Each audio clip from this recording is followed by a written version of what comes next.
সুন্দর সাদা ধপধপে দাঁত কার না ভালো লাগে, কিন্তু অনেক সময় আমাদের দাঁতের ওপর একটা হলুদ আস্তরণ পড়ে যায় এবং তা নিয়ে আমরা খুবই বিব্রত বোধ করি।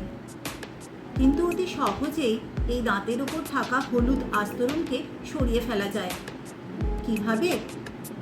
আজকে আমি আমার ভিডিওতে সেটাই বলবো যে কিভাবে চেষ্টা করলে যদি তোমাদের দাঁতের ওপর হলুদ আস্তরণ পড়ে থাকে তাহলে তা সহজেই দূর করে ফেলতে পারো। Welcome to better life with Arpita. আমি লাইফস্টাইল কারেকশন করছি।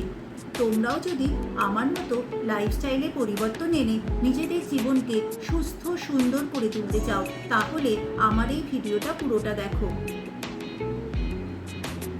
মাত্র 3 দিনে দাঁতের ওপরে থাকা হলুদ আস্তরণকে দূর করা যায়।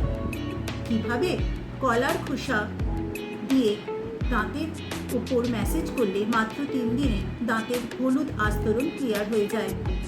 কলার খোসার ভেতরে যে সাদা অংশটি থাকে তা দিয়ে 5 মিনিট দাঁতের ওপর ম্যাসেজ করো, তারপর নর্মাল ব্রাশ করে নাও। 2015 সালে একটি গবেষণায় দেখা গেছে যে কলার খোসার ভেতরে যে সাদা অংশটি তাতে এমন অনেক প্রপার্টিজ থাকে যা আমাদের দাঁতের উপরে থাকা ব্যাকটেরিয়ার সাথে লড়াই করে। শুধু তাই নয়, যদি দাঁত এবং মাড়িতে অন্য কোনো সমস্যা থাকে তাহলে সেটাও দূর করতে সাহায্য করে। তাই টানা 3 দিন যদি কলার খোসার ভেতরে সাদা অংশটি দিয়ে তুমি তোমার দাঁতকে ম্যাসেজ করো 5 মিনিট ধরে, তাহলে তোমার দাঁতে যদি হলুদ দাগ ছোপ থেকে থাকে তা একেবারে ক্লিয়ার হয়ে যাবে। আই হোপ আমার এই ভিডিও তোমাদের ভালো লেগেছে ও বেনিফিশিয়ারি মনে হয়েছে।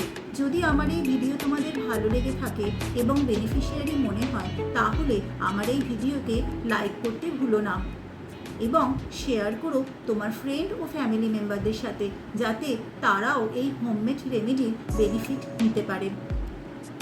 আমার এই চ্যানেলটিকে জলদি সাবস্ক্রাইব করে নাও, কারণ আমি এরকম বেনিফিশিয়ারি ভিডিও তোমাদের জন্য আনতেই থাকব। যদি কোনো কোয়ারিজ থাকে তাহলে কমেন্ট সেকশানে অবশ্যই লিখে জানাতে পারো। পজিটিভলি আমি সেই কোয়েশ্চেনের আনসার দেব। আবার দেখা হবে পরের ভিডিওয়ে। টাটা।